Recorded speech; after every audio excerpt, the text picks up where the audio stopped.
Mohali blast दे नाल जुड़ी वड्डी खबर है। तरनतारन दा रहन वाला निशान सिंह हिरासत च ले लिया गया है।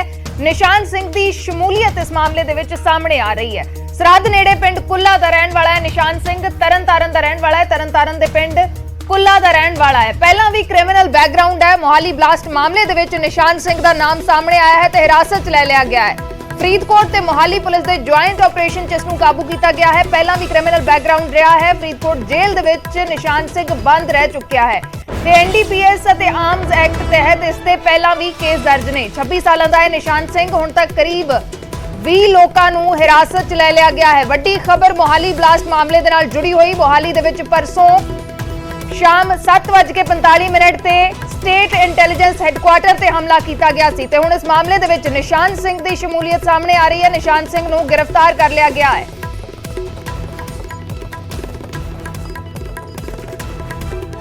नरेश सेठी साडे सहयोगी जुड़े ने होर जानकारी दे लई। नरेश, की कुछ जानकारी है इस मामले दे बारे?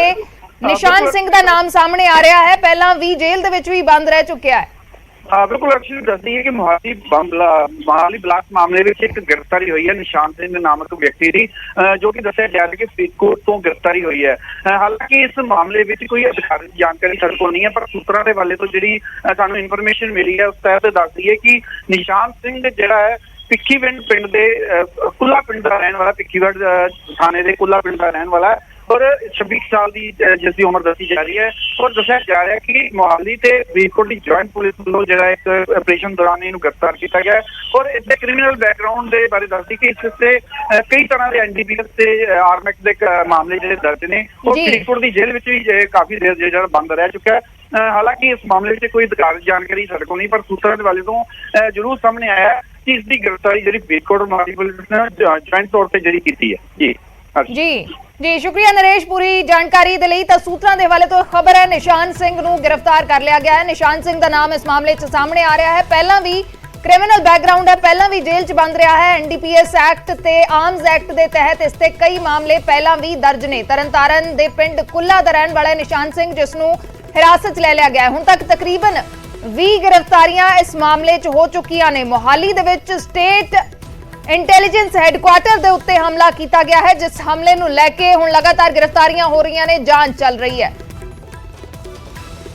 ते इस वेले ग्राउंड जीरो तो साडे सहयोगी मनोज राठी भी जुड़े हुए ने। मनोज, की कुछ तस्वीरां ने इस वेले दियां, की कुछ होर जानकारी सामने आ रही है?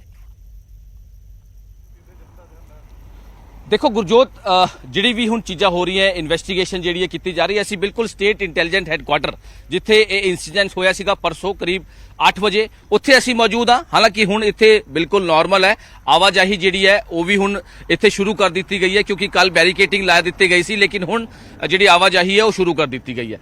बिल्कुल 3rd फ्लोर का 41 नंबर कमरा जिथे कंध भी टुटी हुई है, ठीक है। ये तस्वीरां असीं कल भी तुहानूं दिखाई सी ते ये उही थां है जिथे ये सारा इंसीडेंट होया। ते हुण तक दी इन्वेस्टिगेशन च जिहड़ा सामने आया ना, जिहड़ा निशान सिंह तरनतारन दा कुल्लू पिंड दा रहण वाला है, भिक्की पिंड दा, जिहड़ा हुण जिहदी इन्वॉल्वमेंट सामने आ रही, जिहदी तुहानूं तस्वीर भी दिखा रहे हैं। इहदी जिहड़ी क्रिमिनल बैकग्राउंड है, कई ਜਿਹੜੇ ਹੈਗੇ अपराधिक मामले ਦੇ ਤੇ ਦਰਜ ਹੈ। ਹੁਣ ਤੱਕ ਦੀ ਜਿਹੜੀ ਇਨਫੋਰਮੇਸ਼ਨ ਆ ਰਹੀ ਹੈ, ਇਹਨੂੰ ਕੱਲ ਫਰੀਦਕੋਟ ਤੋਂ ਹਿਰਾਸਤ 'ਚ ਲੈ ਕੇ ਹੁਣ ਪੁੱਛਗਿੱਛ ਕੀਤੀ ਜਾ ਰਹੀ ਹੈ। ਕਰੀਬ 20 ਤੋਂ ਵੀ ਵੱਧ ਲੋਕਾਂ ਨੂੰ ਹਿਰਾਸਤ 'ਚ ਲੈ ਕੇ ਪੁੱਛਗਿੱਛ ਜਿਹੜੀ ਹੈ ਉਹ ਕੀਤੀ ਜਾ ਰਹੀ ਹੈ।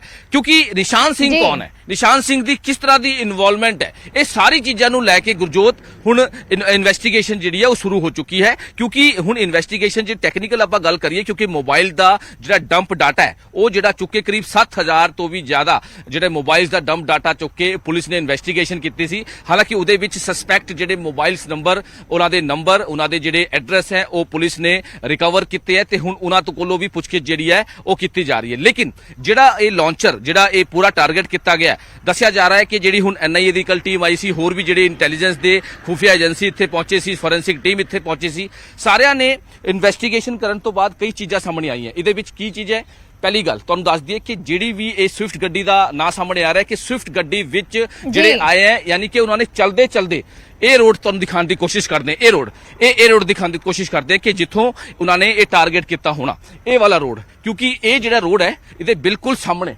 कोशिश करते तुहानूं टैक्नीकली आपां गल करन दी, क्योंकि बिल्कुल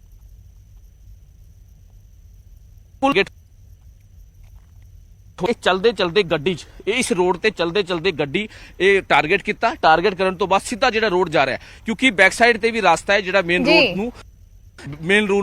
ਰੋਡ ਨੂੰ ਲਿੰਕ ਕਰਦਾ ਹੈ। ਯਾਨੀ ਕਿ ਇਸੀ ਰੋਡ ਤੇ ਜਿਹੜੀ ਸਵਿਫਟ ਗੱਡੀ ਉਹਨੇ ਆ ਕੇ ਪਹਿਲਾਂ ਟਾਰਗੇਟ ਕਰਨ ਤੋਂ ਬਾਅਦ ਸਿੱਧਾ ਚਲਦੇ ਚਲਦੇ ਇਹ ਸਵਿਫਟ ਗੱਡੀ ਜਿਹੜੀ ਹੈ ਉਹ ਚਲਦੇ ਚਲਦੇ ਇੱਥੇ ਟਾਰਗੇਟ ਕੀਤਾ, ਪੂਰੇ 3rd ਫਲੋਰ ਤੇ ਟਾਰਗੇਟ ਕੀਤਾ ਤੇ ਇੱਥੋਂ ਉਹ ਫਰਾਰ ਹੋ ਜਾਂਦੇ ਨੇ। ਯਾਨੀ ਕਿ ਇੱਥੋਂ ਜਿਹੜਾ ਰਸਤਾ ਜਾ ਰਿਹਾ ਜਿਹੜਾ ਮੇਨ ਰੋਡ ਨੂੰ ਲਿੰਕ ਕਰ ਰਿਹਾ ਸਿੱਧਾ ਨਿਕਲ ਜਾਂਦੇ।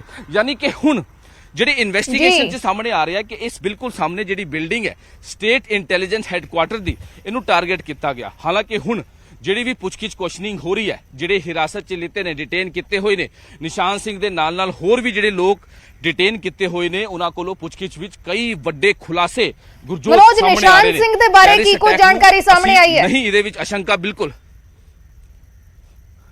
ਦੇਖੋ ਇਹਦੇ ਵਿੱਚ ਕਈ ਚੀਜ਼ਾਂ ਹੁਣ ਸਾਹਮਣੇ ਆ ਰਹੀ ਹੈ ਕਿ ਉਹਦੇ ਜਿਹੜੇ ਅਪਰਾਧਿਕ ਮਾਮਲੇ ਜਿਹੜੇ ਆ ਉਹ ਦਰਜ ਹੈ। ਨਿਸ਼ਾਨ ਸਿੰਘ ਆਖਿਰ ਹੈ ਕੌਣ? ਕੁੱਲੂ ਪਿੰਡ ਦਾ ਰਹਿਣ ਵਾਲਾ ਹੈ, ਤਰਨਤਾਰਨ ਦਾ ਕੁੱਲੂ ਜਿਹੜਾ ਪਿੰਡ ਹੈ ਉਹਦੇ ਬਾਰੇ ਵੀ ਅਸੀਂ ਜਿਹੜੀ ਹੈ ਜਾਣਕਾਰੀ ਹਾਸਿਲ ਕਰ ਰਹੇ ਹਾਂ ਕਿਉਂਕਿ ਇਹ ਜਿਹੜਾ ਪਿੰਡ ਹੈ ਇਹ ਬਾਰਡਰ ਏਰੀਆ ਦੇ ਬਿਲਕੁਲ ਕਿਉਂਕਿ ਪੀਕੀ ਪਿੰਡ ਹੈ ਉਹ ਬਿਲਕੁਲ ਬਾਰਡਰ ਏਰੀਆ ਦੇ ਨਾਲ ਹੈ।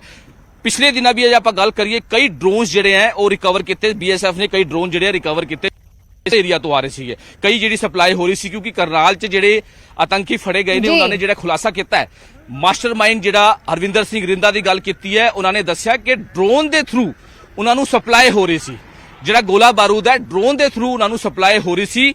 ਤੇ ਇਹ ਜਿਹੜਾ ਬਾਰਡਰ ਏਰੀਆ ਹੁੰਦਾ ਹੈ ਇਹ ਬਾਰਡਰ ਏਰੀਆ 'ਚ ਹੁੰਦਾ ਕੀ ਹੈ? ਬਾਰਡਰ ਏਰੀਆ 'ਚ ਹੁੰਦਾ ਕੀ ਹੈ ਕਿ ਜਿਸ ਤਰ੍ਹਾਂ ਸਪਲਾਈ ਹੁੰਦੀ ਹੈ ਡਰੋਨ ਦੇ ਥਰੂ 2 ਕਿਲੋ 3 ਕਿਲੋ ਇਸ ਤਰ੍ਹਾਂ ਦੀ ਜਿਹੜੀ ਕੁਆਂਟੀਟੀ ਹੈ ਉਹ ਕਰਕੇ ਡਰੋਨ ਦੇ ਥਰੂ ਤੁਸੀਂ ਪਾਕਿਸਤਾਨ ਤੋਂ ਜਾਂ ਫਿਰ ਹੋਰ ਉੱਥੋਂ ਤੁਸੀਂ ਸਪਲਾਈ ਕਰਦੇ ਹੋ। ਜੋ ਜਿਹੜੇ ਸਪਲਾਇਰਸ ਨੇ ਜਾਂ ਫਿਰ ਜਿਹੜੇ ਵੀ ਟੈਰਰਿਸਟ ਐਕਟੀਵਿਟੀਜ਼ ਦੇ ਜਿਹੜੇ ਲੋਕ ਨੇ ਉਹਨਾਂ ਨੂੰ ਸਪਲਾਈ ਕਰਦੇ ਆ ਜਾਂ ਫਿਰ ਕਿਸੇ ਵੀ ਤਰ੍ਹਾਂ ਦੀ ਸਾਜ਼ਿਸ਼ ਨੂੰ ਅੰਜਾਮ ਦਿੰਦੇ। ਇਹ ਇਸੀ ਕੇਸ 'ਚ ਸਾਰੀ ਚੀਜ਼ਾਂ ਇਹੀ ਹੋਈ ਹੈ ਤੇ ਅਸੀਂ ਕੋਸ਼ਿਸ਼ ਕਰ ਰਹੇ ਗਰਾਊਂਡ ਜ਼ੀਰੋ ਤੇ ਤੁਹਾਨੂੰ ਦਿਖਾਉਣ ਦੀ। ਟੈਕਨੀਕਲ ਦੀ ਆਪਾਂ ਗੱਲ ਕਰੀਏ, ਟੈਕਨੀਕਲ ਕਈ ਚੀਜ਼ਾਂ ਇਹਦੇ ਵਿੱਚ ਸਾਹਮਣੇ ਆ ਰਹੀ ਹੈ ਜਿਹਨੂੰ ਲੈ ਕੇ ਹੁਣ ਸਾਈਬਰ ਸੈੱਲ ਦੇ ਨਾਲ IT ਸੈੱਲ ਜਿਹੜਾ ਪੁਲਿਸ ਡਿਪਾਰਟਮੈਂਟ ਦਾ ਉਹ ਵੀ ਕੰਮ ਕਰ ਰਿਹਾ। ਨਿਸ਼ਾਨ ਸਿੰਘ ਕੋਲੋਂ ਪੁੱਛਗਿੱਛ ਕੀਤੀ ਜਾ ਰਹੀ ਹੈ ਤੇ ਕਈ ਵੱਡੇ ਖੁਲਾਸੇ ਜਿਹੜੇ ਆ ਕਿਉਂਕਿ ਕੱਲ DGP ਵੱਲੋਂ ਵੀ ਜਾਣਕਾਰੀ ਦਿੱਤੀ ਗਈ ਸੀ ਕਿ ਇਹਦੇ ਵਿੱਚ ਕਈ ਲੀਡਸ ਜਿਹੜੀ ਹੈ ਉਹ ਪੁਲਿਸ ਨੂੰ ਹਾਸਿਲ ਹੋਈ ਹੈ ਤੇ ਜਲਦੀ ਹੋਰ ਗ੍ਰਿਫਤਾਰੀਆਂ ਇਸ ਪੂਰੇ ਮਾਮਲੇ 'ਚ ਕਿ ਮਾਸਟਰਮਾਈਂਡ ਆਖਿਰ ਕੌਣ ਹੈ। ਇੰਟੈਲੀਜੈਂਟ ਤਾਂ ਜਲਦ ਹੀ ਹੋਰ ਖੁਲਾਸੇ ਹੋ ਸਕਦੇ ਨੇ ਇਸ ਮਾਮਲੇ ਦੇ ਵਿੱਚ। 20 ਗ੍ਰਿਫਤਾਰੀਆਂ ਹੁਣ ਤੱਕ ਦੱਸੀਆਂ ਜਾ ਰਹੀਆਂ ਨੇ ਹੋਈਆਂ ਨੇ।